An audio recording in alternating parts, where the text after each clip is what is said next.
हे मी आधी टाकेन आणि मग पुढे त्याला जोडेन. हां, हे छान केलं.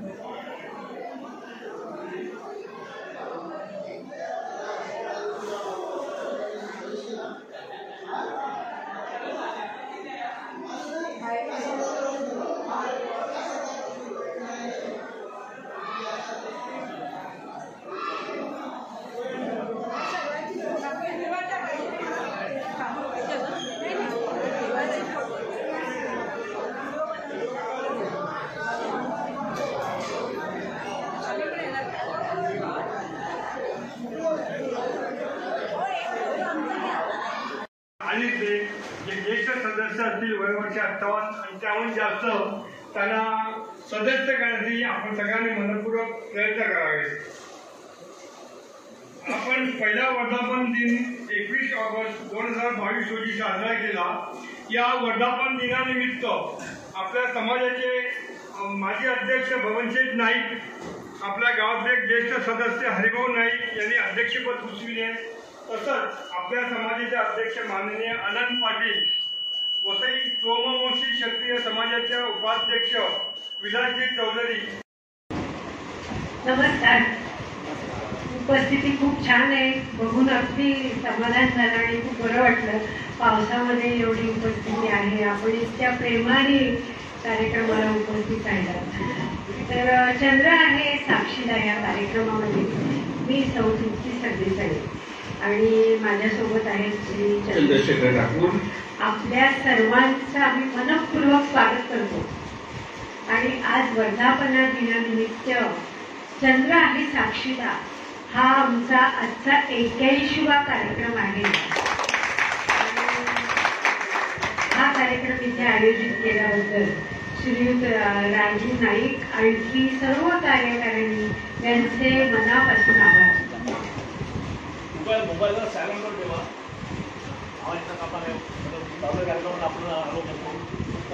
जवळजवळ 2 वर्षापूर्वी आम्ही याच ठिकाणी मराठी नाटकाची सौंदर्यस्थळ हा कार्यक्रम केला होता. त्यामुळे बरेचसे चेहरे ओळखीचे आहेत. नावं सगळ्यांची माहिती नाहीत, पण चेहऱ्यांनी सगळ्यांना ओळखता आलं मला, कारण 2च वर्ष फक्त झाले. तर आज विविध विषयांवरती मनमोकळ्या गप्पांचा हा कार्यक्रम आहे. चंद्र आहे साक्षीदार हा घेऊन आम्ही आलेलो आहोत. हा कार्यक्रम आपल्याला नक्कीच आवडेल आणि याचं कारण म्हणजे चंद्रशेखर ठाकूर यांची ओळख शेअर बाजाराचा माणूस अशी असली तरी ते एक अष्टपैलू व्यक्तिमत्व आहे. मराठी नाटकाची सौंदर्यस्थळ याचे आम्ही 124 प्रयोग केले आणि मला सांगायला खूप आनंद होतो की 125वा प्रयोग दादरला रवींद्र नाट्य मंदिरामध्ये 22 तारखेला आहे. त्या 22 तारखेला शुक्रवारी. तर आणि हा चंद्र आहे साक्षीदार हा आजचा 81वा कार्यक्रम. तर चंद्रशेखर ठाकूर हे 52 वर्षाच्या प्रदीर्घ कारकिर्दीमध्ये त्यांना ज्या ज्या असंख्य व्यक्ती भेटल्या, काही घडलेल्या घटना, किस्से, त्यांनी वाचलेली पुस्तकं आणि त्यांचे अनुभव यावर आधारित असा गप्पांचा कार्यक्रम आहे. त्याला विषयाचं असं फारसं बंधन नाहीये, पण ह्या गप्पा मात्र दर्जेदार असतील आणि आहेत याची मी आपल्याला ग्वाही देते. कारण आपण समोर बसलेला जो प्रेक्षक वर्ग आहे हा अतिशय प्रगल्भ आहे. कारण मागच्या वेळेला आम्हाला ह्या कार्यक्रमामध्ये अनुभव आला होता. तर एवढ्या प्रगल्भ सगळ्या व्यक्तींसमोर कार्यक्रम करायलाही तितकाच आनंद होतोय आणि मागील वेळेसारखी आजही आपली उपस्थिती अतिशय चांगली आहे. त्याचं खूप कौतुक वाटतं, नाही का?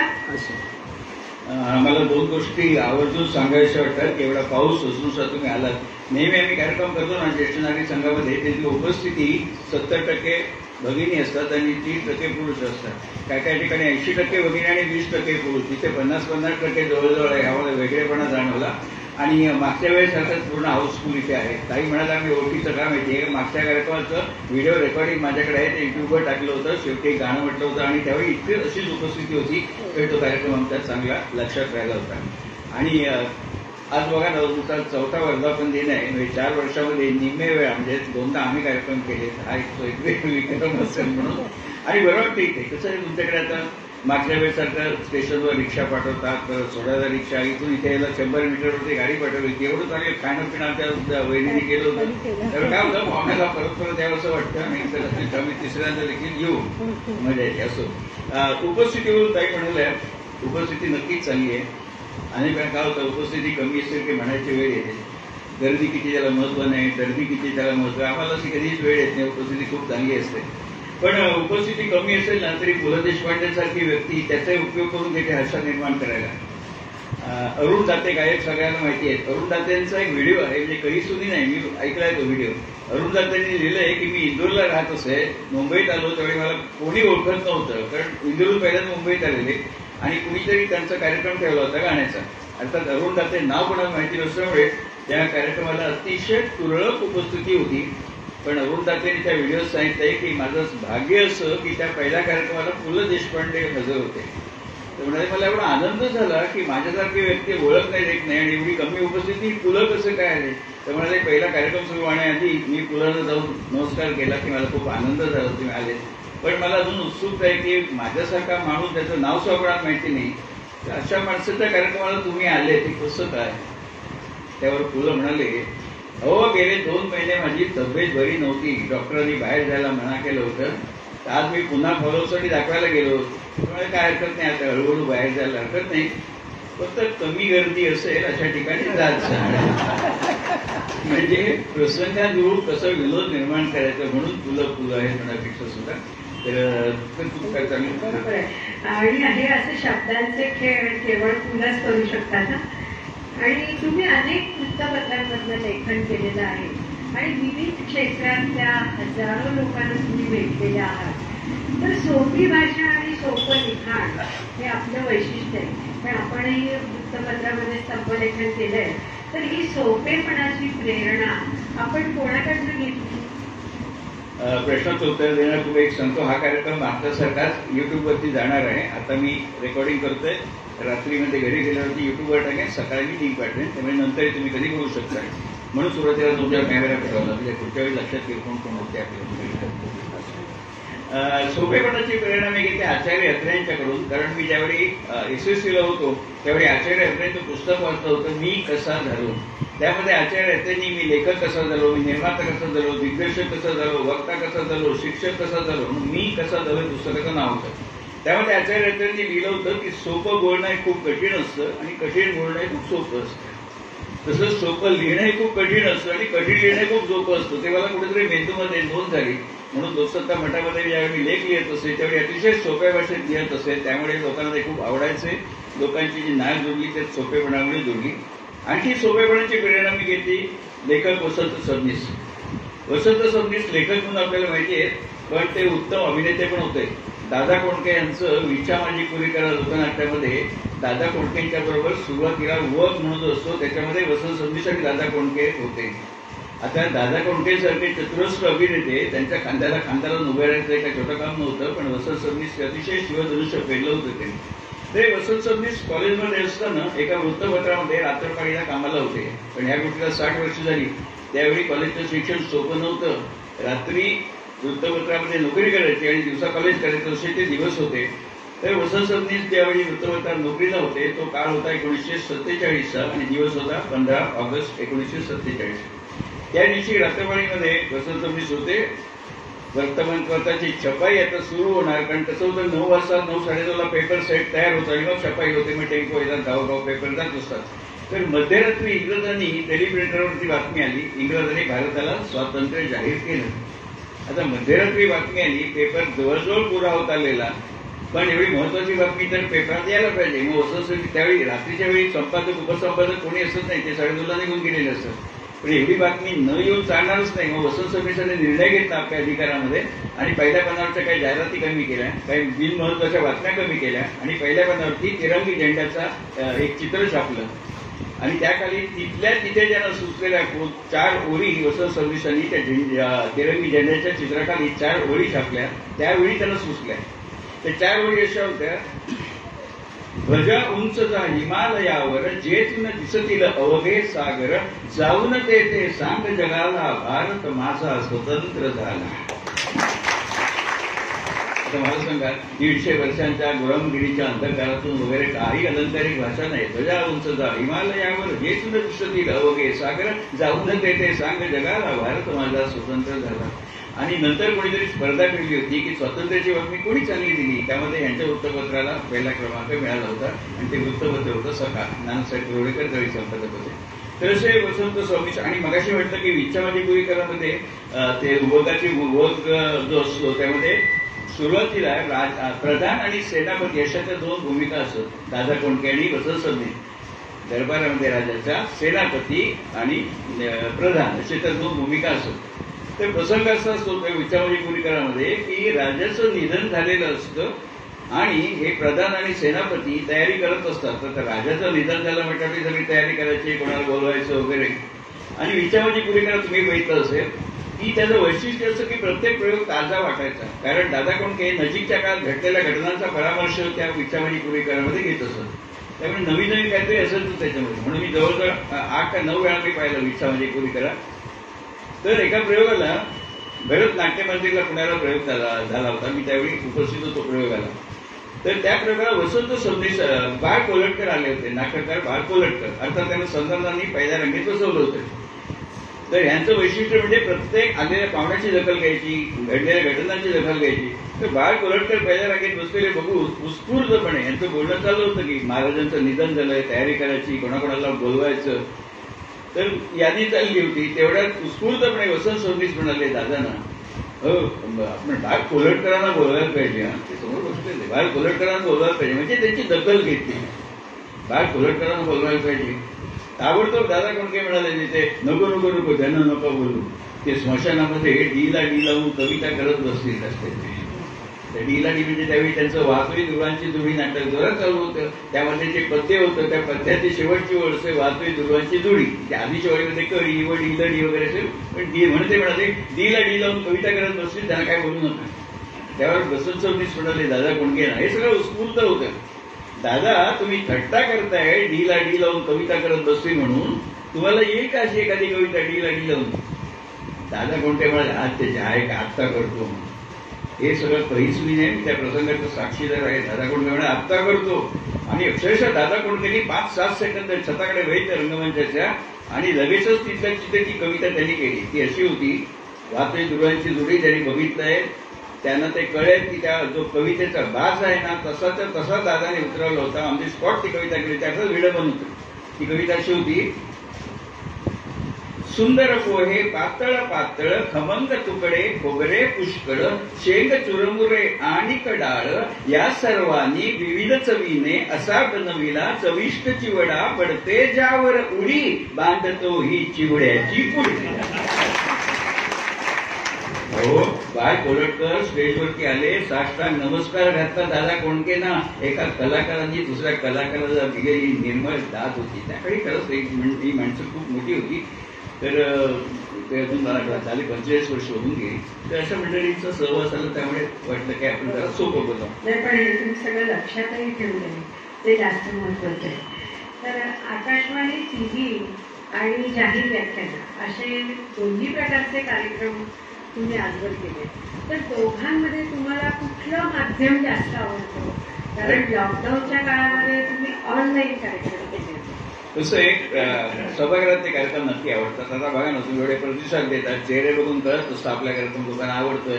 तो प्रतिसाद असतो ते एक प्रकारची नशा असते ती चांगल्या अर्थाने म्हणतो मी. ते कार्यक्रम आवडतात. रेडिओ आणि टीव्हीवर तुम्ही खूप कार्यक्रम केले. त्याचा फायदा असा होता की एका वेळी आपण लाखो लोकांपर्यंत अक्षरशः सह्याद्री वाहिनीवरती कार्यक्रम करताना लाखो लोक बघत असतात. त्यांची व्ह्यूअरशिप खूप मोठी आहे. रेडिओवरती हजारो लोक बघत ऐकत असतात. पण ते कसं एक काचेच्या कपड्यात बसल्यासारखं वाटतं. ती जी मजा आहे ना या कार्यक्रमाची ती तिथे असत नाही. आणि दुसरं गोष्ट कसं असतं की आकाशवाणी आणि टीव्हीवरती संवाद जो असतो तो जर आपला आता माझा विषय शेअर बाजार होते. सगळे कार्यक्रम शेअर बाजारावरती गेले. समोरच्या निवेदकाला जर माझा विषय माहिती नसेल ना तर मजा येत नाही जेवढी. पण आकाशवाणीवरती कसं झालं मी 15 कार्यक्रम केले. रविवारी स्वर संवाद म्हणून कार्यक्रम 3 ते 4 live dial in programme editing नाही. तुम्ही चुकलात तर तिथे क्षमाच नाहीये. ऑन दी स्पॉट लोक प्रश्न विचारत असतात. असे 11 कार्यक्रम सलग केले रविवारी आकाशवाणी मुंबई ब वरती अस्मिता वाहिनीवरती 3 ते 4. ते कार्यक्रम खूप गाजल्याचं कारण पुन्हा प्रपंच मालिकेचे टेकाडे भाऊजी, राजेंद्र पाटणकर ते सूत्रसंचालक होते. त्यामुळे त्यांनी तो कार्यक्रम इतका छान रंगवला होता ना. 11चा एपिसोड झाल्यावरती लोक दुसऱ्या विषयावरती कार्यक्रम सुरू झाले तरी लोक विचारत तो शेअर बाजाराचा कार्यक्रम परत कधी होणार आहे का. हे यश राजेंद्र पाटणकरांचं. आणि किती आपण बाहेर जातो ना, मी 52 वर्षात कितीतरी हजारो लोकांना भेटलो, प्रत्येकाकडनं काय काय शिकलं. मी तिथे 2 वाजता जात असे कारण 3 ते 4 लाईव्ह प्रोग्राम होता. ट्रेन लेट झाली, पाऊस झाला, काय झालं तर म्हणून मी 1 तास आधी जाऊन स्टुडिओमध्ये बसत असे. तसं एका रविवारी मी जाऊन बसलो होतो आणि 7-8 जण पुरुष, स्त्रिया, तरुण तरुणी आले होते. त्यांची मुलाखती चालू होत्या कारण आकाशवाणीवरती निवेदक निवेदिका या पदासाठी भरती चालू होती. तर त्यांची मुलाखत घ्यायचं काम राजेंद्र पाटणकर करत होते. मी त्यांना म्हटलं मी बाजूला बसू का, नाही असं काय हरकत नाही. तर त्यांची एकेकाची मुलाखत घेत होते. त्यातली एक तरुणी MA first class gold medallist वगैरे सगळी होती.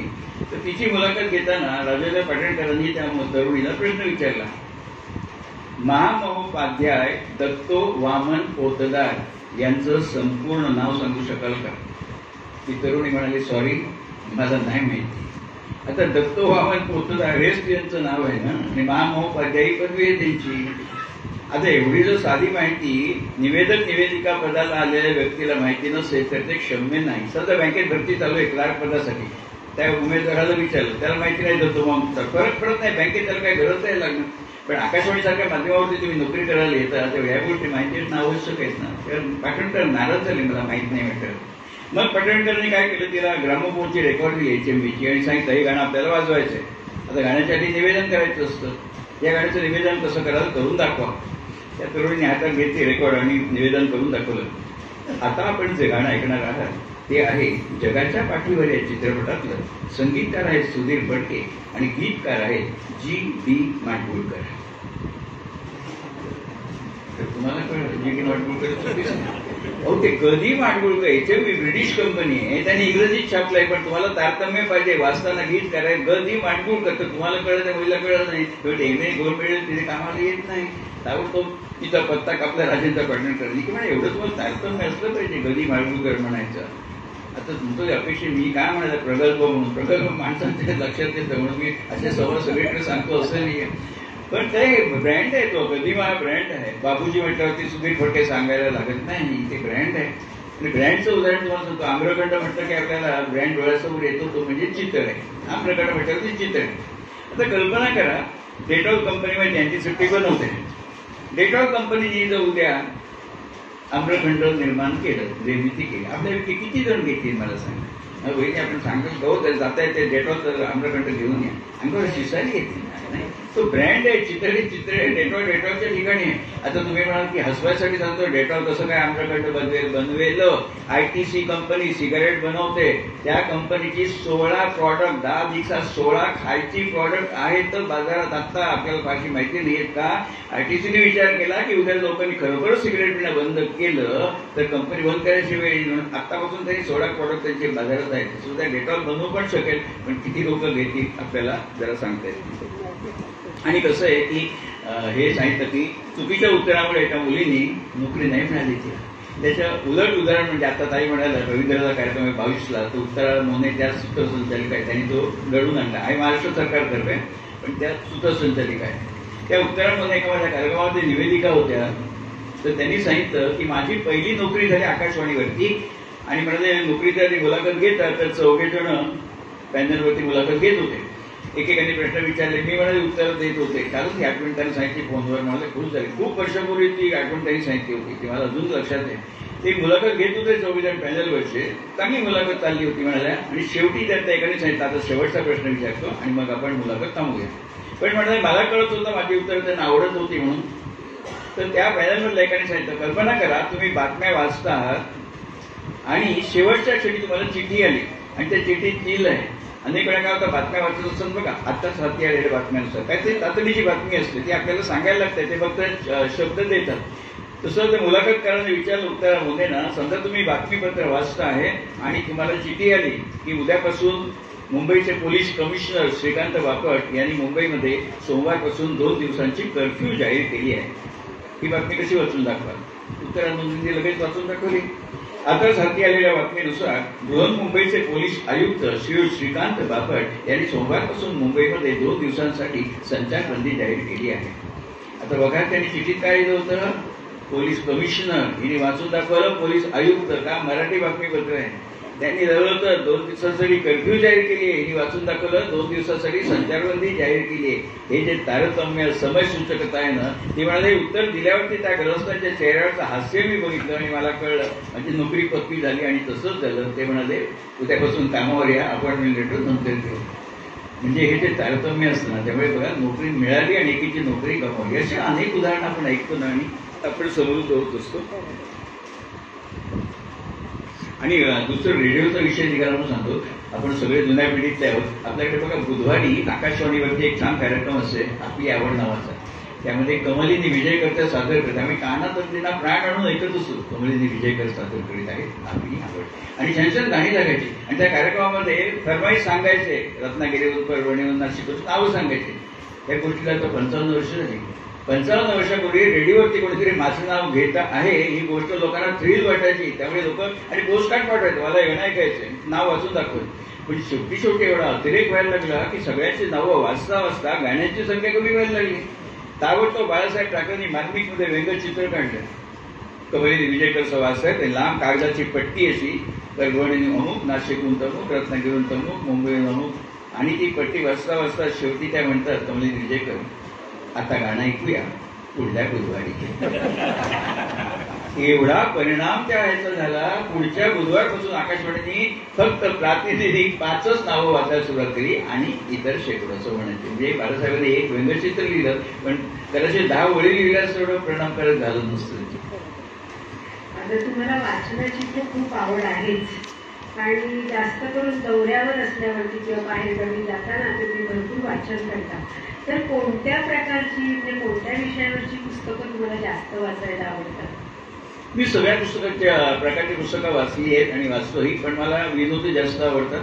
कारण हे 52 वर्ष शेअर बाजार, म्युच्युअल फंड, सायबर वगैरे करून ना त्याला रिलीफ वाटतोय विनोदी पुस्तकं. पण मी सगळ्यांच्या ते आचार्य दत्तांचे करायचे पाणीचे सगळे खंड मी वाचून काढले. 1971ला मी खूप आजारी होतो. आजारपणात दुसरं काही काम असत नाही. ते 4 खंड मी वाचून काढले. पुन्हा एकाची भ्रमणकर्ता गोनी दांडेकर, पवनाकडचा धोनी, अनेक वाचलं. आणि विवेकानंदांचं चरित्र वाचलं. डॉक्टर BN पुरंदरे स्त्रीरोग तज्ञ, त्यांचं शल्य कौशल्य पुस्तक ज्याला सरकारतर्फे पुरस्कार मिळाला. म्हणजे एक उत्तम स्त्रीरोग तज्ञ डॉक्टर एक उत्तम लेखक कसा असू शकतो ते उदाहरण म्हणजे शल्य कौशल्य पुस्तक. त्यामध्ये त्यांनी ते छान लिहिले. त्यांना खूप परदेशामधनं बोलावणी यायची प्रात्यक्षिक दाखवायला, कारण प्रख्यात डॉक्टर होते BN पुरंदरे. तर परदेशात एकदा गेलं असताना ते प्रात्यक्षिक दाखवताना तिथे डॉक्टर विचारतात त्यांना, पुरंदरे तुमच्या हातामध्ये काय, बोटामध्ये जादू आहे काय हो, अशी कशी तुमची बोटं बरोबर चालतात, आमची नाही अशी चालत. ते पुरंदरे म्हणाले, अरे तुम्हाला बोटांना व्यायाम कुठे आहे, जेवता खाता सगळ्या काठी जमत्यांनी, आम्ही सगळ्या कणिक वापरतो, तुम्ही फूड प्रोसेसर वापरतात, तुमच्या बोटांना व्यायामच नाहीये म्हणून किती साधी गोष्ट होती म्हणून. तसे अनेक ठिकाणी आपल्याला चांगला ऐकायला मिळतो. एक वाघ सिंह सखे सोबती म्हणून पुस्तक होतं, दामो धोत्रे रिंग मास्टर. दामो धोत्रेचं पूर्ण आयुष्य 35 वर्ष युरोप खंडातल्या सर्कशीत गेलं. निवृत्त झाल्यावर पुण्याला ते आले आणि टिळक रोडवरती सर्कस विलान नावाचा बंगला बांधला आणि त्यांनी पुस्तक लिहिलं, वाघ सिंह माझे सखे सोबती.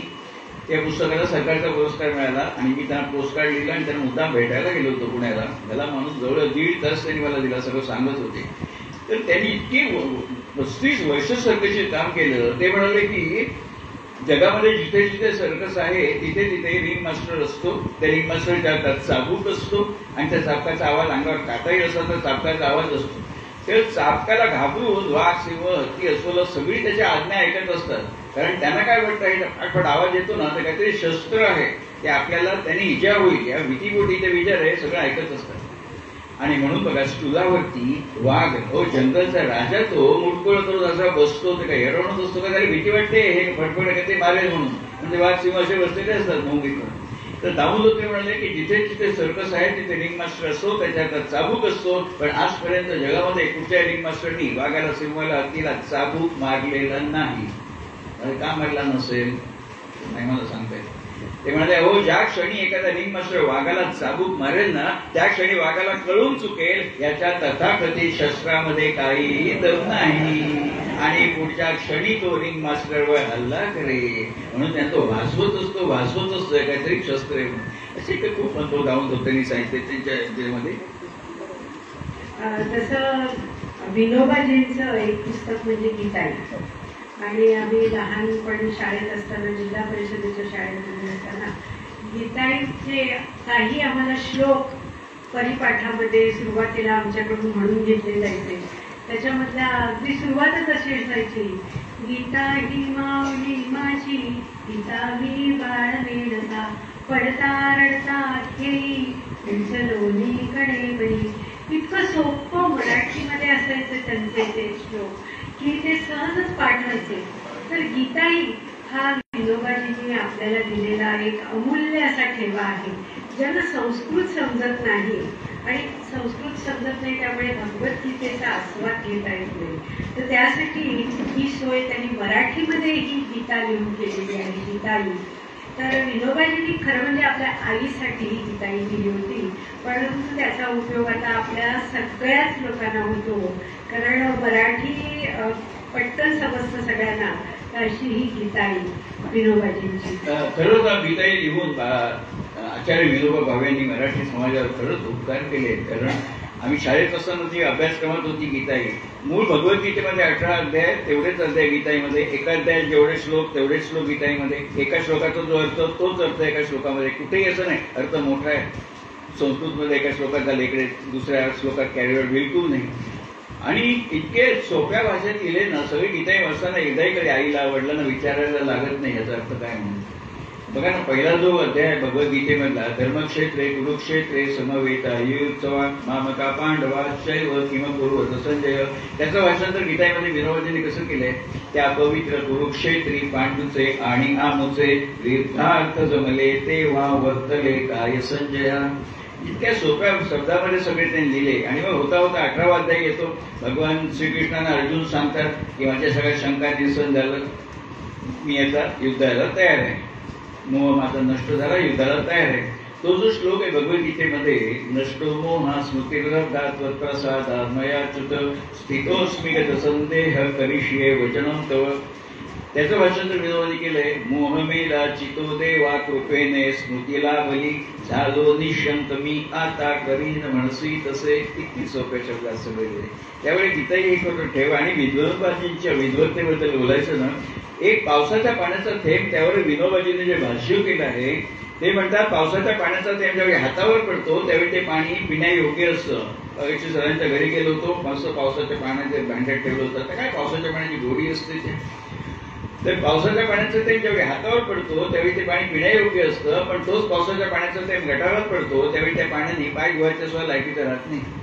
तोच पावसाच्या पाण्याचा थेंब तापलेल्या तव्यावर पडतो त्यावेळी त्याचं अस्तित्वच नाहीसं होतं, वाकून जाते त्याची. तोच पावसाच्या पाण्याचा थेंब कमळाच्या पानावर पडला तर तो मोत्यासारखा चमकतो, आणि तोच पावसाच्या पाण्याचा थेंब शिंपल्यामध्ये पडला तर त्याचा साक्षात मोती होतो. त्यावरून त्यांनी लिहिलं विनोबाजींनी. याच्यावर आपण बोध काय घ्यायचा, बोध हा घ्यायचा की सहवास महत्वाचा. तव्याच्या सहवासात आला, अस्तित्व नाही झालं, शिंप्याच्या सहवासात आलं, त्यामुळे त्याचं बोधी झालं.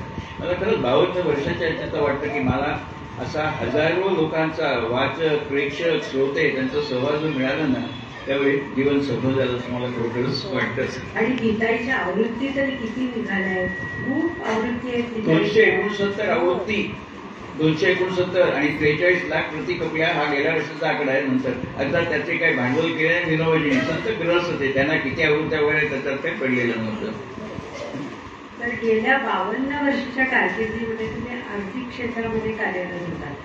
तर आपला देश महासत्तेच्या दिशेने वाटचाल करत आहे असं नेहमी म्हटलं जातं. मग माझ्याही मनामध्ये एक असा प्रश्न येतो की खरंच विचारू का तुम्हाला, आपला देश महासत्ता होईल का कधी? असा आर्थिक कार्यक्रम नाहीये. महासत्ता होईल म्हणतात अनेक लोक म्हणतात आपला देश महासत्तेच्या दिशेने वाटचाल होईल. तर महासत्ता कधी होईल? माझं व्यावहारिक भाषेत उत्तर असं आहे, आपला देश महासत्ता कधी होईल? ज्या दिवशी कोकणचा कॅलिफोर्निया होईल त्या दिवशी भारत नक्की महासत्ता होईल. त्यामुळे कोकणचा कॅलिफोर्निया कधी होईल असं आता विचारू नका उपप्रश्न. कारण 35 वर्षापूर्वी एका मुख्यमंत्र्यांनी आम्हाला सांगितलं होतं ना, कोकणचा कॅलिफोर्निया करू, आणि त्यावर विसंबून आम्ही आपली मतं देत राहिलो. अजून काही कोकणचा कॅलिफोर्निया झालेला नाही. तो त्या दिवशी आणि का होणार नाही माहितीये का, हे राजकारणी काही सांगत होतो. महासत्ता व्हायला अतिशय आवश्यक गोष्ट म्हणजे सामाजिक चारित्र्य, जी आपल्याकडे त्याचा अभाव आहे. सगळीकडे का लिहायला लागतं, इथे थुंकू नये म्हणून साधी गोष्ट आहे. 2016 साली मठामध्ये बातमी होती, महाराष्ट्र टाइम्समध्ये, रेल्वेमध्ये 2 टायर 3 टायर मध्ये आपल्याला उशी बेडशीट चादरी देतात. 2016च्या मठावरती बातमी आहे, एका वर्षामध्ये या रेल्वेच्या डब्यातनं तब्बल 22,000 बेडशीटा लोक घरी घेऊन गेले. चोरले असं मी म्हणत नाही, ते चोर नव्हते, साधी सामान्य माणसं होती. पण 22,000 बेडशीटा घरी घेऊन जातात, तसलं आमचं सामाजिक चारित्र्य आले. मनात काय असतं, एवढा भाडं घेतात, चोराच्या ते लंगोटे. त्याचा परिणाम असा होतो, मी सगळ्यांशी जिथे जातो सगळ्यांशी बोलतो. मी रेल्वेमध्ये जी मंडळी असतात ना काम करणारी, ते रेल्वेचे स्टाफ नाही आहेत जे आपल्याला चादरी वगैरे देतात, ते कॉन्ट्रॅक्टरची माणसं आहेत. त्यांना मोजून 7,000 की 8,000 रुपये पगार असतो. बिचारा अलाहाबादला जाणाऱ्या ट्रेनमध्ये बसले की 5व्या दिवशी मुंबईत येतात. 5 दिवस ही मंडळी चाकावर असतात. आणि सगळ्यात वाईट गोष्ट म्हणजे अशा प्रकारे कोणी घरी घेऊन गेले बेडशीट, रोजच्या रोज स्टॉक चेकिंग असतं. कॉन्ट्रॅक्टर गेलेल्या बेडशीटचे पैसे त्यांच्या पगारातून वसूल करतो. काय आम्ही विचारही करत नाही, काय करतो आम्ही. त्यामुळे महासत्ता वगैरे राजकारणाच्या गोष्टी आहेत. आणि कसं असतं की हे सोप्या भाषेत म्हटलं ना, आपले जागतिक कीर्तीचे अर्थतज्ञ अमर्त्य सेन, त्यांनी सोप्या भाषेत एवढं छान सांगितलंय. कोणीतरी त्यांना विचारलं, अमर्त्य सेन नोबेल पारितोषिक विजेते आहेत, त्यांना कोणीतरी विचारलं वर्ल्ड इकॉनॉमी म्हणजे काय, जागतिक अर्थव्यवस्था म्हणजे काय. अमर्त्य सेन म्हणाले, कल्पना करा खेड्यामध्ये आपण गेलो, 2 तरुण खेड्यातले चालले, त्यांना प्रश्न विचारला की तुम्ही रस्त्याने चालला, समोरून वाघ आला तर तुम्ही काय कराल. 2 तरुणांना विचारलं, समोरून वाघ आलाय काय, तुम्ही काय कराल. ते 2 तरुण म्हणाले, तर काय करणार, वाघ समोर आला, रिझल्ट तर ठरलेलाच आहे, पण आम्ही दोघेही एकत्र त्या वाघाशी मरेपर्यंत सामना करू त्या वाघाचा. पुढे काय होणार माहितीये. हाच प्रश्न म्हणाले शहरातल्या 2 तरुणांना विचारला, MBA झालेले वगैरे, त्यांना विचारलं तुम्ही शहरात रस्त्याने जाताय, समोरून वाघ आला, तुम्ही काय कराल. ते MBA तरुण म्हणाले, आम्ही दोघं जोर जोरात धावत सुटू, जो पुढे जाईल तो वाचेल, जो मागे राहील आमच्यापैकी त्याला वाघ खाईल. तात्पर्य अमर्त्य सेन म्हणतात की ज्यावेळी एकाच्या मरण्यावरती दुसऱ्याचं जगणं अवलंबून असतं त्याला जागतिक अर्थव्यवस्था म्हणतात. अशी मंडळी सोपे सोपे सांगणारी खूप अशी गाय आहेत. आमच्या ताई स्वतः तशाच त्या गाण्याचे कार्यक्रम करतात. मी ते तृप्ती त्यांच्यावर 85 कार्यक्रम झाले. तुम्ही येते किंवा मागच्या वेळी त्यांनी गाणं म्हटलं, मी पुन्हा म्हणा, तरी खूप तुम्ही लोकांनी एन्जॉय केलं होतं. त्याचं शिक्षिका होत्या त्यावेळी, त्यांची पण शैली अशीच होती. एकदा त्यांनी मुलांना विचारलं की बाळांनो, माझगावची शाळा मुंबईत, त्यामुळे रेल्वे इंजिन सगळं बघितलेलं. ते मुलांना विचारलं तुम्ही रेल्वे इंजिन बघितलं का. बघितलं. आता पावसाळ्यामध्ये बारीक बारीक किडे येतात, ते सगळ्यांनी बघितलेले असतात. तर त्यांनी विचारलं रेल्वे इंजिन आणि किडा ह्याच्यामध्ये अधिक शक्तिशाली कोण रे बाळांनो. मुलांनी एक मुख्य उत्तर दिलं, रेल्वेचं इंजिन अधिक शक्तिशाली. त्यामुळे बिलकुल नाही, किडा अधिक शक्तिशाली. मुलं म्हणाले, बाई किडा कसा काय शक्तिशाली. त्या म्हणाल्या, रेल्वेचं इंजिन स्वतःच्या इच्छेने चालू शकत नाही, किडा स्वतःच्या इच्छेने चालू शकतो म्हणून तो. पण त्यांनी लगेच सांगितलं, बाळांनो हे मी नाही सांगत, हे स्वामी विवेकानंदांनी सांगितलंय, ते मी तुम्हाला सांगितलं. मग आता स्वामी विवेकानंदांचा धडा शिकूया. म्हणजे मुलांच्या मनाची तयारी कशी होती, त्यांना उत्सुकता झाली ऐकून. अशी ते सोपं सांगणारी माणसं. तर सुरुवातीलाच तुम्ही सांगितलं की सोपं बोलणं कठीण जातं.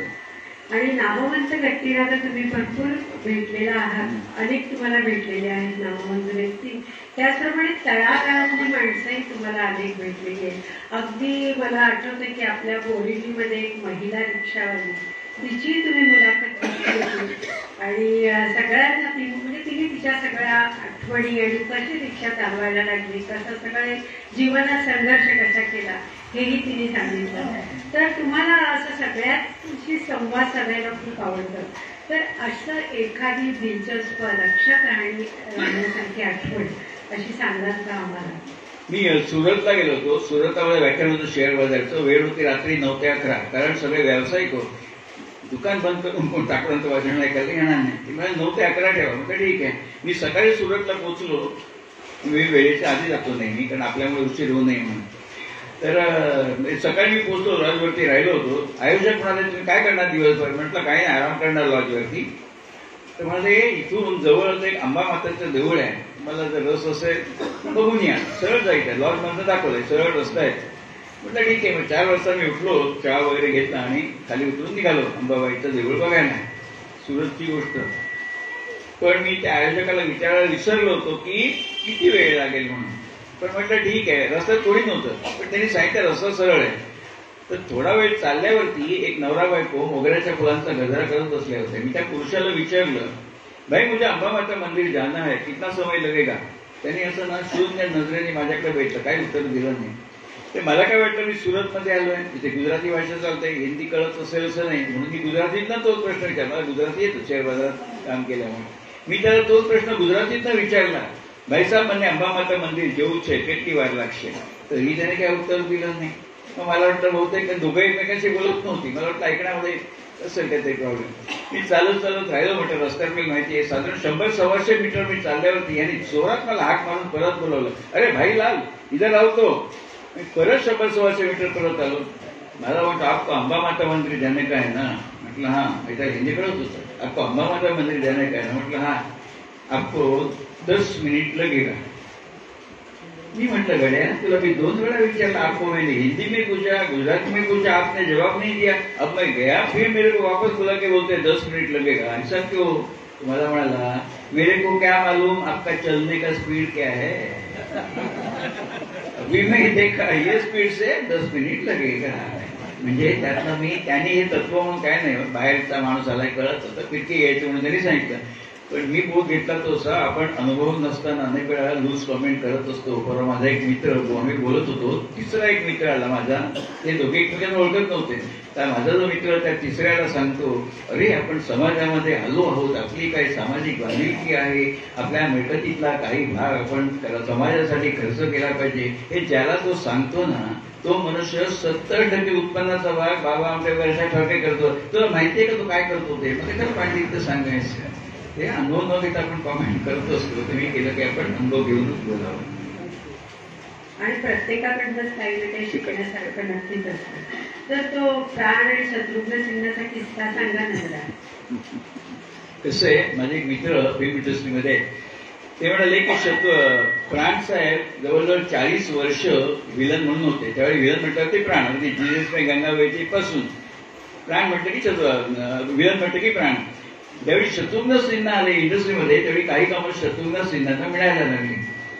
त्यानंतर एका फिल्मी पार्टीमध्ये शत्रुघ्न सिन्हा होते, प्राण साहेब पण होते आणि इतर मंडळी होती. तर नेमके ते समोरासमोर आले, प्राण आणि शत्रुघ्न सिन्हा. शत्रुघ्न सिन्हाचे ज्युनियर होते, थोडीशी कामं मिळायला लागली होती. पण शत्रुघ्न सिन्हाच्या डोक्यात थोडी हवा गेली होती. इतर उपस्थित लोकांना काय वाटलं, आता शत्रुघ्न सिन्हा पुढे होईल, प्राणसाहेबांच्या पायाला तो नमस्कार करेल, आपले म्हणजे आशीर्वाद चाहिए वगैरे. प्रत्यक्षात तसं काही झालं नाही.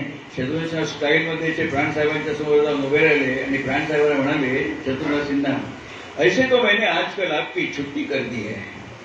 थोडीशी कामं मिळाली म्हणजे काय छुट्टी कर दी, एवढी काय कामं सगळी गेली नव्हती प्राणसाहेबांची. ऐसे तो मैंने आजकल आपकी छुट्टी कर दी है. अहो लोक सगळे अवाक झाले की आता प्राणसाहेब भडकतील ना. कालचा बोलला सांगतो मैंने आपली छुट्टी कर दी म्हणून. आता प्राणसाहेब तडकणार असं सगळ्यांना वाटलं. पण मोठी माणसं खरोखरच मोठी असतात. प्राणसाहेब काही रिॲक्ट झाले नाही. फक्त जो म्हणाला ऐसे तो मैंने आपली छुट्टी कर दी है, 10 सेकंद पॉज घेतला प्राणसाहेबांनी आणि शत्रुघ्न सिन्हाला सांगितलं, बेटा छुट्टी करना आसान है, लेकिन इंडस्ट्री में 40 साल रहना बहुत मुश्किल है. आणि त्यानंतर 8 वर्ष, एकूण 48 वर्ष प्राणसाहेब इंडस्ट्रीमध्ये होते. शत्रुघ्न सिन्हाची कारकीर्द फक्त 16 वर्षातच संपली. असो. तर असं आपण सगळ्या प्रत्येक अगदी लहान मुलाकडनं पण काहीतरी शिकत असतो. कोणी उगाच स्वतःला असं मोठं समजू नये. आता असाच एक किस्सा आहे चर्चिल साहेबांचा, तोही आपण जरा सांगा सगळ्यांना. तसं आहे, रिक्षा टॅक्सी हे सगळीकडे सारखेच असतात. मी सगळ्या देशात फिरलो. अर्थात अनुभव चांगले असणारे कमी लोक असतात. जसं आता रिक्षावाले काका मागच्या वेळी मला सांगितलं, मागे पण आलं ते तुम्ही त्यांच्याकडे म्हटलं त्यांच्याकडे द्यायचं पहिल्यांदा. चांगली माणसं असतात. पण बहुतेकशी भाडं नाकारणं, जास्त पैसे ट्रेनमध्ये असेल की हे करणं. तसं एकदा इंग्लंडचे प्राईम मिनिस्टर विन्स्टन चर्चिल यांचं रेडिओ स्टेशनवर भाषण होतं आणि ते टॅक्सीत बसून चालले होते रेडिओ स्टेशनला. टॅक्सीवाल्यांनी विन्स्टन चर्चिलना ओळखलं नाही, आपले पंतप्रधान आहेत म्हणून. आता तुम्ही म्हणा की विस्टन चर्चिल तेवढे इंग्लंडचे पंतप्रधान ते टॅक्सीतनं का गेले? अहो मधु दंडवत रेल्वे मंत्री, हा घेऊ का? रेल्वे मंत्री असताना मधु दंडवते म्हणजे पहिल्यापासून आपले कपडे आपण धुत असतो तेवढी साधी माणसं असतात. गोव्याचे मुख्यमंत्री मनोहर पर्रीकर स्कूटरवर जाऊन भाजी खरेदी करायला जातं, जवळ कोणी बॉडीगार्ड वगैरे नाही अशी माणसं असतात. तसे ते विस्टन चर्चिल टॅक्सी बसून रेडिओ स्टेशनला चालले होते, त्यांचं भाषण होतं. टॅक्सीवाल्यांनी त्यांना ओळखलं नाही. ते टॅक्सीवाल्यांना म्हणाले माझं 15 मिनिटाचं काम आहे रेडिओ स्टेशनवरती, ते आटपलं की मला परत घरी जायचंय, तू थांबशील का? तुझ्या टॅक्सीने मी परत जाईल. त्यावर टॅक्सीवाला म्हणतो चर्चिल साहेबांना, माफ करा सॉरी साहेब, मी तुम्हाला ड्रॉप करणार आणि मला घरी जायला पाहिजे, कारण आज म्हणतो आमच्या प्राईम मिनिस्टर साहेबांचं भाषण आहे रेडिओवरती, ते ऐकायला मला जायला पाहिजे, मी तुम्हाला ड्रॉप करून थांबू नाही शकत. चर्चिल साहेब खूप खुश झाले की जनता आपल्याला किती प्रेम करते. माझ्या भाषणासाठी हा मनुष्य रिटर्न भाडं सोडायला तयार झाला, खूप खुश झाले. पण म्हणाले हे बघ तू थांब ना करा, मी तुला रिटर्न भाडं देणार, शिवाय वरती 5 पाऊंड जास्त देईन. तो नाही मला वीड घालू नका, मला जायला पाहिजे. पुन्हा ते म्हणाले हे बघ असं कर, मी तुला 8 पाऊंड जास्त देईन, तू थांब ना करा, मला दुसरी टॅक्सी शोधत राहायला नको. तो म्हणा नाही तुम्ही मला भरती वीड घालू नका, मला प्राईम मिनिस्टर साहेबांचं भाषण ऐकायला जायलाच पाहिजे. मग शेवटी चर्चिल त्याला म्हणाले टॅक्सीवाला, अरे जाऊ दे आता, मी तुला 10 पाऊंड जास्त देईन, थांब ना गड्या. टॅक्सीवाला म्हणाला थांबतो, आणि टॅक्सीवाला थांबला. भाषण झाल्यावरती पुन्हा टॅक्सीत बसले, घरच्या दिशेने निघाले. ते चर्चिल साहेबांनी विचारलं त्याला टॅक्सीवाला काही माहिती नव्हतं यांचं भाषण वगैरे, रेडिओ स्टेशनला काम एवढं ते बोलले होते. तर त्यांनी विचारलं चर्चिल साहेब टॅक्सीवाल्याला, अरे मी तुला सांगितलं 2 वेळा थांब थांब थांब, तू म्हणाला नाही मला साहेबांचं भाषण ऐकायचंय, चर्चिल साहेबांचं. त्यावर टॅक्सीवाला म्हणाला चर्चिल साहेबांना, सर तुम्ही मला 10 पाऊंड जास्त देणार म्हणालात ना. अरे झक मारत गेला चर्चिल. तात्पर्य चर्चिल साहेबांनी लिहिले, मी याच्यावरून बोध घेतला असता की माझी किंमत किती फक्त 10 पाऊंड, त्यामुळे मी बोध घेतला असा की उगीच आपल्या लोक ओळखतात आपण कोणतरी ग्रेट आहोत, असं करू नये.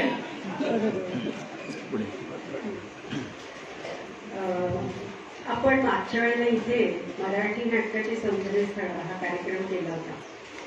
तर आपला गप्पांचा विषय असा काही नाटक हा विषय नाहीये, परंतु आपण प्रेक्षकाला मायबाप म्हणतो आणि मराठी माणसांना नाटकाची तर अतिशय आवड असतेच. तर एखाद्या नाटकाचा संवाद जरी सगळ्यांना ऐकतो ना तरीही आवडेल. फक्त मागचा झालेला नको, नवीन वेगळा. आपली नाट्यसृष्टी मोठी विपुल आहे.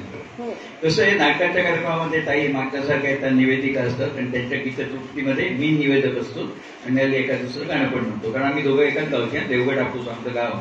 तेव्हा आणि दादा कोणत्यांचा चित्रपट होता ना, ह्योच नवरा पाहिजे, तसं माझ्या 124 प्रयोगामध्ये त्याच असतात, कारण ते अतिशय उत्तमपणे सगळं छान सांभाळून घेतात.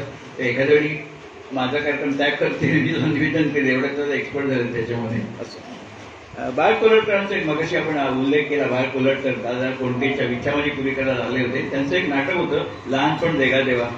बाळ कोल्हटकरांना छोटा गडकरी म्हणतात, कारण त्यांची प्रतिभा राम गणेश गडकरीच्या जवळपास पोहोचणारी होती. तर ते लहानपण देगा देवामध्ये त्यांनी एक छान संवाद दिलाय बाळ कोल्हटकरांनी, आणि तो संवाद स्वतः बाळ कोल्हटकर म्हणत असत. तो संवाद असा आहे, एका दमात म्हणतात ते, मी एका दमात म्हणू शकत नाही, संवाद म्हणतो. बाळ कोल्हटकर एका दमात म्हणत असत, संसाराचं नाटक म्हणजे बुद्धिबळाचा डाव, पटावरच्या सोंगट्या, पैसा त्याचं नाव. माणसाकडे पैसा जास्त झाला की माणूस श्रीमंत होतो, श्रीमंत झाला की पैसा लपवतो. माणसाकडे पैसा कमी झाला की माणूस गरीब होतो, गरीब झाला की दारिद्र्य लपवतो. पूर्वी उघडं पडायला पितळ होतं, आता सगळा स्टेनलेस स्टीलचा जमाना, अंग पोलादी रंग चांदीचा, आतून बाहेरून पांढरा. बाजारात गेलं तर मोडीच्या भावात देखील कोणी विचारत नाही, तोच भाव प्रतिष्ठेचा बाजारात. उगाच कशाला डौल हवा दुसऱ्याच्या काळक्यावर छत्री धरायचा. प्रत्येक जण एकाच परिस्थितीच्या पावसात भिजतो आहे, प्रत्येक जण एकाच परिस्थितीच्या पावसात भिजतो आहे. तुम्ही एका दमातच म्हटलं की नाही सगळं एका दमात. तसं हे पुण्याला गेलो ते काय रसून विचारलं, एका दमात एवढं मोठं म्हणणं कसं शक्य आहे? अहो म्हटलं ते श्वास घेत असत बाळ कोल्हटकर, तर कुठे श्वास घेतात ते आम्हाला कळून देत नसतं, ते त्यांचं कौशल्य होतं. लताबाई आशाबाई कुठे श्वास घेतात गाणं म्हणतात आपल्याला कळवतं नाही, ते त्यांचं कौशल्य. पण अनेक काय होतं की प्रसंगनिष्ठ विनोद होतात ना. आमच्या कांदिवली बोरीच्या मध्ये एक ज्येष्ठ नागरिक संघ आहे, तिथे मी हा कार्यक्रम केला होता मराठी नाटकातील सौंदर्य स्थळ. त्याच्यात हा संवाद म्हणून दाखवला होता. त्याच्यामध्ये काय बालवत्परांना दाखवायचं आहे की माणसं आपण जे नाही होते दाखवत असतात. आणि श्रीदेशीचा उल्लेख काय केला की मोडीमध्ये त्याला काय केलं, मोडीच्या भावाचा पण विचारत नाही, पण संदर्भ असा होता की माणूस उगीच आपला प्रतिष्ठा दाखवत असतो, सगळे सारखे असतात. तर मी बोलीत कांदिवली बोलीच्या मध्ये काही ठिकाणी कार्यक्रम केला, त्याच्यामध्ये हा संवाद बसला. कार्यक्रम नेहमीप्रमाणे चांगला झाला. आता ज्येष्ठ नागरिक संघात कसं मागच्या कार्यक्रमाचं इतिवृत्त वाचून दाखवतात आणि मग कार्यक्रम चालू होतो, तसं माझा कार्यक्रम झाला. त्याच्या पुढच्या शनिवारी माझ्या एका मित्राचा कार्यक्रम त्या ज्येष्ठ नागरिक संघात होता. मित्र म्हणाला, अरे छान ऑडियन्स आहे. म्हटलं येईन मी, तर मला पण तो शनिवार मोकळा होता. मी जाऊन बसलो आणि त्या संघाच्या कार्यवाह होत्या ताई, त्यांनी वाचून दाखवलं. गेल्या शनिवारी या ठिकाणी चंद्रशेखर ठाकूर यांनी मराठी नाटकातील सौंदर्यस्थळे हा आपला कार्यक्रम सादर केला. 1.5 तास श्रोते मंत्रमुग्ध होऊन ऐकत होते. भांडी कशी खरेदी करावी याविषयी ठाकूर यांनी बहुमोल मार्गदर्शन केलं. तर भांडी कशी खरेदी करावी त्याचं काय समजत नाही, मला काय सांगायचं.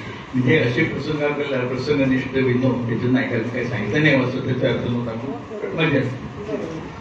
तर अपेक्षा भंग झाल्याची एखादी ठळक घटना आपल्या आयुष्यामध्ये कधी घडली का? प्रत्येकाच्याच आयुष्यात कधी ना कधी घडली.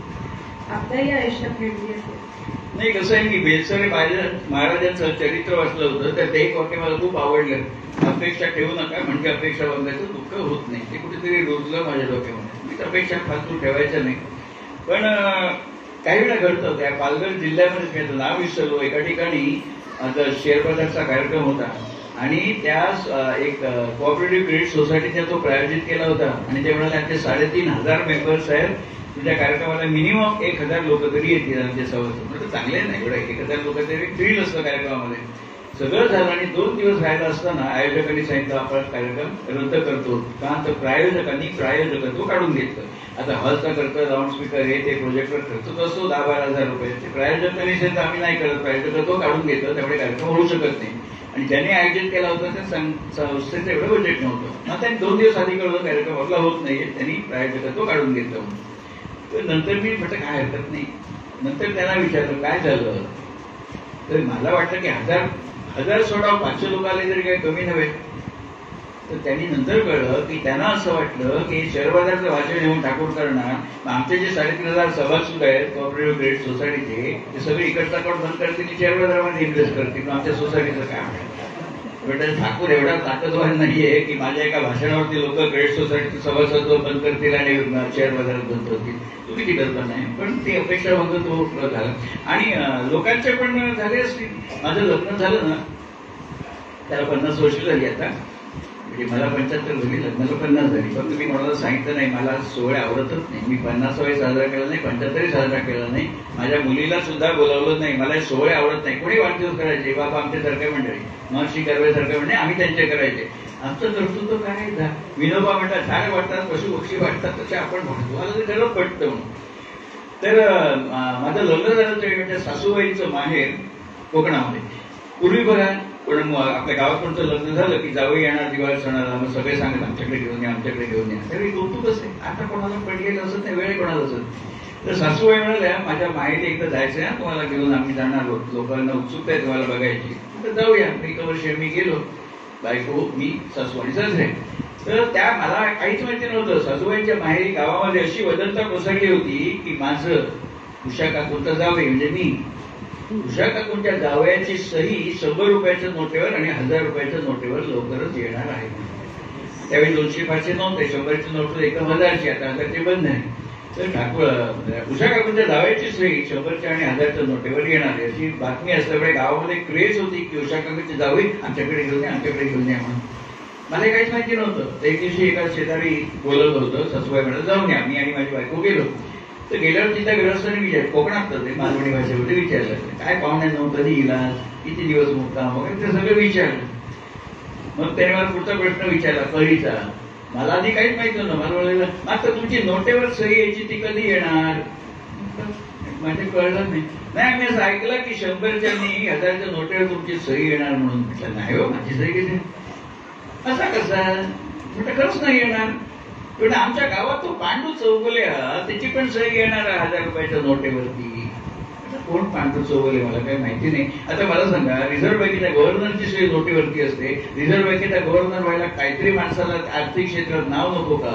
तो LICचा चेअरमन असेल, स्टेट बँकेचा चेअरमन असेल, काहीच असं म्हटलं. मी काय नाव ऐकलं नाही पांडू चौगुले कोणतं आर्थिक क्षेत्रामध्ये. ते काय करतात तुमचे पांडू चौगुले? म्हटलं माझ्या ज्ञानात भर पडेल. पांडू चौगुले करतात काय? ज्याची सही 1000च्या नोटेवर येणार ती. तो ना रिझर्व्ह बँकेत पिऊन मध्ये असा तो.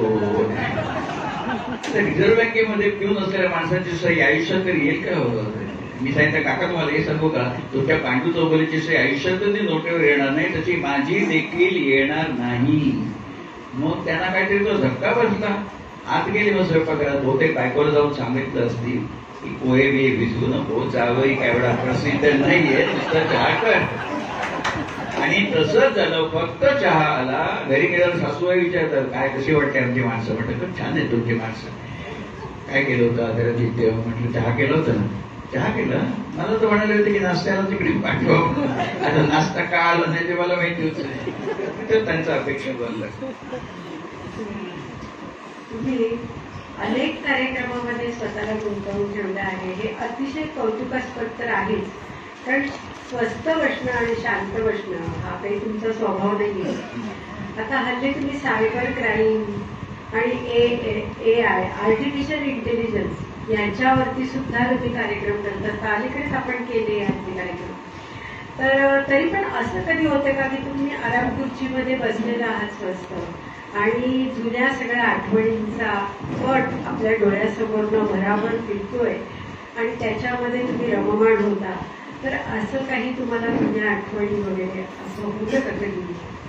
मला कशाला, आपण सगळी मंडळी आपण निवृत्त तरी अशी संध्याकाळी बसलो असतो की डोळ्यापुढे चित्रपट जर सरकतो ना, जुन्या आठवणी सगळे येतात. आणि आपण सगळी जुन्या काळात रमतो. जुनी नाटकं, जुने चित्रपट, जुनी पुस्तकं, आपण लिहिले जुने निबंध जर वया ठेवलेले असतील तर एक मजा वाटते सगळी ते काय. आणि म्हणून म्हणतो आपण जुनं ते सोनं म्हणून. पण तुम्हाला आठवण असेल विविध भारतीवरती एक जाहिरात लागायची, O.P. लल्हन की करोड रुपये की फिल्म. त्यावेळी O.P. लल्हननी तलाश नावाचा चित्रपट निर्माण केला होता. त्याची जाहिरात वर्तमानपत्रात पण असेल, O.P. लल्हन की 1 करोड की फिल्म, म्हणजे 1 करोड रुपये खर्च करून फिल्म बनवली. आता तो सलमान खान म्हणतात 40 कोटी एकटा घेतलं, म्हणजे फिल्मचं बजेटच अब्जामध्ये जातं. पण त्यावेळी 1 कोटी बातमी होती का, 1 करोड रुपये की फिल्म म्हणून. जंजीर चित्रपटामध्ये अमिताभ बच्चन इन्स्पेक्टर, त्याला मारायला ते गुंड सुपारी घेऊन देतात. ते काय म्हणतात 50,000 रुपये देऊ म्हणून. राम साहेब म्हणतात शेरखान, एक इन्स्पेक्टर की जामची किंमत 50,000, हल्ली सुपारी करोडमध्ये घेतात. पण ते ऐकल्यावरती आठवतं की जुन्या काळामध्ये कसं काय होतं, वस्तूंचे भाव काय होते. आमच्या घरी माझ्या वडिलांनी लिहिलेल्या डायऱ्या आहेत, त्याच्यामध्ये 8 आणे, त्यावेळी 50 पैसे नव्हते, 8 आणे म्हणजे आताचे 50 पैसे, शेंगदाणे 1 किलो, अशा अनेक गोष्टी आपल्याला बरं वाटतं ऐकून वाचायला सुद्धा. आणि त्या जंजीरमध्ये एक चित्र गाणं होतं बघा, जया भादुरीच्या तोंडी, चक्कू छुरिया तेज करालो, त्यामध्ये एक ओळ होती, मजुरी लेती हूँ मैं 10 पैसा. 10 पैसे आता 10, 25, 50, 100 पैशाला चढे जाणे रेल्वेमध्ये आली 10 रुपयाला देतात. त्या 100 पैशाला 1 रुपयाचं व्हॅल्यू राहिली नाही. पण ते गाणं ऐकून आपल्याला खरंच हसायला येतं, मजुरी लेती हूँ मैं 10 पैसा वगैरे. तसं एक काहीतरी लावणी होती 100 रुपये, ताईना माहिती झाली बहाल मर्जी सख्याची सख्याची सख्याची, साडी दिली 100 रुपयाची, साडी दिली 100 रुपयाची.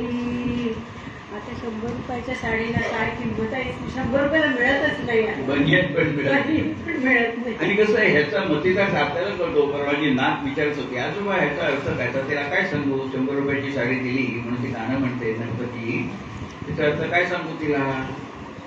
बायकोला 50,000 रुपये, बायकोला 50 रुपयाची साडी घेतो आणि नाचणारी तिला 100ची देतो, हे त्याच्या कोणती व्हॅल्यू आहे? नातेला काय सांगू मी, तुझा अर्थ तो आहे ना, म्हणून ते कौतुक आहे. बायकोला 50 नाही, नर्तकीला 100 रुपयाची असं. तसं एक मजा असते. जुने चित्रपट तुम्हाला सांगतो, 1966 साली किती जुन्या गोष्टीला आपण रमतो. 1966 साली महाभारत नावाचा एक दक्षिणेकडचा चित्रपट आला होता. त्याच्यामध्ये खूप ट्रिक सीन्स होते आणि प्रदीप कुमार, अभि भट्टाचार्य, मोठी मांदियाळी होती नटांची. आणि तो 34 आठवडे चित्रपट चालला होता महाभारत. त्यामध्ये असं एक दृश्य दाखवलंय की कर्ण आणि अर्जुन यांचं घनघोर युद्ध चालू असतं आणि एका क्षणी अर्जुन कर्णाच्या रथावर बाण मारतो आणि कर्णाचा रथ घोड्यांसकट 8-10 हात मागे ढकलला जातो. अर्जुना जरा अभिमान होतो आपल्या पराक्रमाचा. अक्षरशः छान क्लोजअप मध्ये सुंदर दाखवलंय. रथासकट घोड्यासकट तो रथ 8-10 हात मागे ढकलला जातो कर्णाचा. थोड्या वेळाने कर्ण अर्जुनाच्या रथावर बाण मारतो आणि अर्जुनाचा रथ एवढासा मागे सरकतो. त्यावेळी भगवान श्रीकृष्ण सारथी बसले असतात अर्जुनाच्या रथावरती. तो रथ एक बोटभर एवढा मागे सरकल्यावरती ताबडतोब भगवान श्रीकृष्ण म्हणतात, महावीर कर्ण की जय हो. त्यावेळी अर्जुन विचारतात भगवान कृष्णांना, केशव अरे त्याचा रथ मी 10 हात मागे ढकलला, तुम्ही माझं काय कौतुक केलं नाही. आणि त्या कर्णाने एवढासा माझा रथ मागे ढकलला, तेवढं म्हणता महावीर कर्ण की जय हो असं का. त्यावर अभि भट्टाचार्य श्रीकृष्णाचा रोल केला होता. अभि भट्टाचार्य सांगतात अर्जुनाला, पार तरे तुझ्या रथावरती महाबली हनुमान विराजमान आहेत. तिन्ही लोकांचा भार घेऊन मी तुझ्या रथावर बसलो आहे. ऐसे रथ को इतना सा पीछे ढकेलना कोई मामूली बात नहीं है. पार टाटा घेण्यासारखे संवाद असतो. काय काय हल्ली ते झागडदिग्या वगैरे असतात पण असे ते संवाद होते ना, ते काय लक्षात राहण्यासारखे त्याचे संवाद. बरोबर आहे. आपण म्हणता ते अगदी खरं आहे. परवाच्या दिवशी 20 वर्षापूर्वीचं एक वर्तमानपत्र माझ्या हातामध्ये आलं योगायोगाने, आणि त्याच्यामध्ये समाजसेविका मेधाताई पाटकर आपल्या एका भाषणामध्ये असं म्हणाल्या की आपण सगळेजण समानतेच्या गोष्टी करतो, पण तुम्ही चहा पिण्यासाठी जो कप वापरता त्या कपातनं ज्या वेळेला तुम्ही तुमच्या मोलकरणीला चहा द्याल तेव्हा खरी समानता आली असं मी म्हणेन. किती सोपं साधं उदाहरण त्यांनी दिलं. आपल्या सगळ्या स्त्री वर्गाला माहिती आहे आपण मोलकरणीला कपातनं, आता तरी हल्ली आपण खूपच म्हणजे आपल्या बरोबरीचीच तिला मानतो मोलकरणीला, कारण ती आली नाही तर आपलं किती पंचायत आपली होते ह्याची आपल्याला जाणीव असते. पण कितीतरी सोपं साधं उदाहरण दिलं, अगदी चपखल बसणार. आता आपण हळूहळू समारोपाकडे आलेलो आहोत. आम्हाला इथे कार्यक्रमाला बोलवल्याबद्दल कार्यकारिणीचे पुन्हा एकदा मनापासून आभार मानते. आणि आपण सगळे ज्येष्ठ नागरिक आहोत, त्यामुळे जुन्या काळातलं आणि सर्वांना आवडेल आणि असं उमस पडेल तर या चित्रपटातलं एक गीत आम्ही 2 जण म्हणतो युगलगीत, आणि मग कार्यक्रमाची सांगता पुढे सांगण्यात आली. तर गीताचे शब्द आहेत, नवीन आज चंद्रमा. तसे साधारणपणे 1 तासात आम्हाला म्हटलं होतं, कारण तुमचा पुढचा कार्यक्रम आहे, त्याचा पुढचा कार्यक्रम आणखी चांगला आहे. तो जेवणात तसं असतं. काय काय आठवणी अशा असतात ना. मी गिरगावात राहिला होतो त्यावेळी, हा सांगतो 1970 सालची गोष्ट. झारापकर फोटो स्टुडिओ म्हणून गिरगावमध्ये होता. आता त्या काही बघा अर्जावरती पासपोर्ट साईज फोटो लावायला लागायचे. त्यावेळी 3 पासपोर्ट साईज फोटो 5 रुपयाला मिळत असं. त्या झारापकरकडे मी गेलो आणि फोटो काढले. 5 रुपये दिले, ऍडव्हान्स द्यायला लागायचे पैसे, आणि 2 दिवसांनी फोटो घेऊन जायचे. तर मी गेलो, 5 रुपये दिले आणि 2 दिवसांनी फोटो आणायला गेलो. तर त्यांनी ते पाकिट काढून ते बघतात देण्याआधी, बरोबर त्यांचेच फोटो आहेत ना. तर त्यांनी पाकिटातून काढले फोटो, तर 3च्या ऐवजी त्यांनी त्याच्या माणसाने चुकून 4 प्रिंट केले होते, 4 फोटो. तर मी काय मनात विचार केला, ठीक आहे फोटो नेहमी लागतात हो, मी पैसे देऊन घेतली असते एक्स्ट्रा कॉपी, भले त्याची चूक आहे, पण हे मी त्याला सांगणार की मी घेतो ते राहू दे म्हणून. त्यांनी काय केलं त्या झारापकरनी, माझ्या देखत तो 4था फोटो काढला आणि माझ्या देखत काढून डस्टबिन मध्ये टाकला. आता मी तर त्याच्या जागी असतो तर सांगितलं असतं की बाबा रे देवीचा खर्च झालाच आहे ना, मला मी सांगितलं असं ग्राहक वाघे आमच्यातर्फे भेट म्हणून ते डस्टबिन मध्ये टाकून काय मिळालं मला सांगा बरं. गेल्यामध्ये टाकायचं होतं, एवढी जाणत नाही की फुकट द्यायचा. मी गेल्यावरती टाकणार, माझ्या समक्ष फोटो काढून टाकतो, म्हणजे काय माणसाची वृत्ती असते. तेव्हा म्हटलं होतं जास्त चालायचं नाही, कालांतराने ते दुकाने बंद झालं. अशा प्रकारे तसं एक हॉटेल होतं, एक कॉलेजची मुलं आली. त्या कॉलेजची मुलं भावी गिरायक असतात, आपण ते बीज असतं कसं त्यांच्याशी वागतो. त्या मुलांनी भले त्याची चूक होती, 5 रुपयाचं त्यावेळी 4ला 5 रुपये होते, त्यांनी 100 रुपयाची नोट काढली. तर सांगायचं बाबा एवढे सुट्टे नाहीत माझ्याकडे, तर सुट्टे देऊ म्हणून. मालकाने सांगितलं त्या काय हे तुला काय म्हणा पराक्रम केल्यासारखा वाटतो काय, 100 रुपयाची नोट काढतोच ते. आता असं घेतल्यावरती माणूस तो जोडला जाईल का दुकानाशी. त्यामुळे असं एक आठवण इकडे खराब करायची ती आठवण त्यांनी नुसतं किंवा मला सांगितलं असं मी विकत घेतलं असतं ना, पण माझ्या देखत टाकायचं म्हणजे किती बिझनेस हे आहे. चल तर आपण नवीन आज चंद्रबाबू माईक असेल तर ह्याला लावून लावूया. तिसरा तिसरा आहे का जरा इथे लावायला? मगाचा माईक तिसरा माईक आहे ना तो मगाचा. नाही, तो असं जरा ह्याचा नाही तर लावला नाही असता. हलवतो तर ठीक आहे आपल्याला एक लागेल. मी हलवतो थांबा. म्हणजे दोघांचं असेल तेव्हा नाही होणार ना. थांबा आणतात ते दोघांना. ते आणतात ते ना म्हणजे ते ठेवून ना असं बरोबर मला सारखं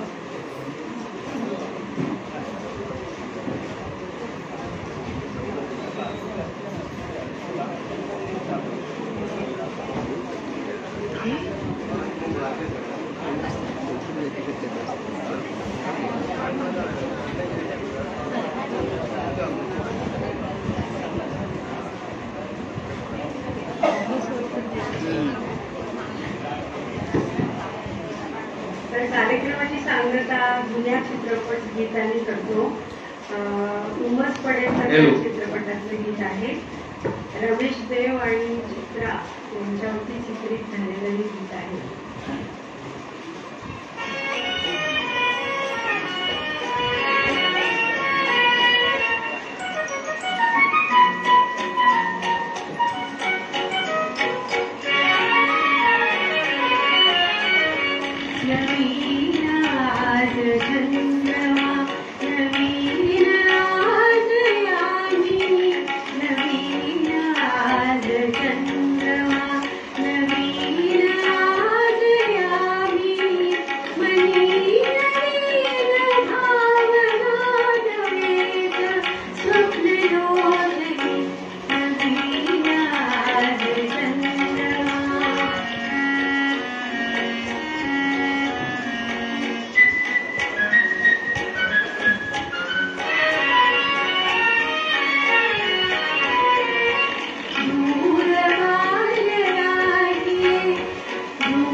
चंद्रमंबरी अनादि धुंदयामिनी यौवनात तू नवी मदीय प्रीत स्वामिनी घरन प्रीत कुंज हा वैसये सुहासिनी वैसये सुहासिनी नवीन आद चंद्रमा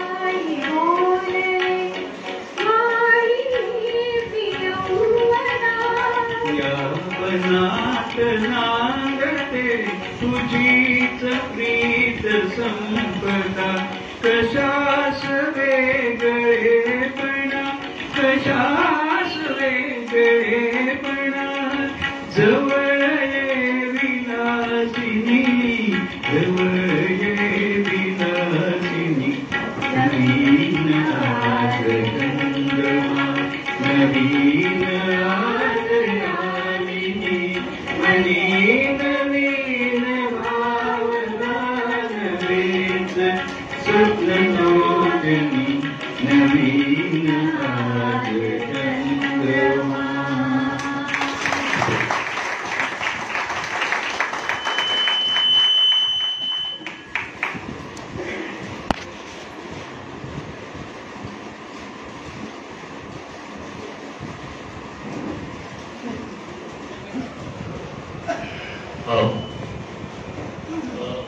चंद्रकांत म्हात्रे लेट आले आहेत.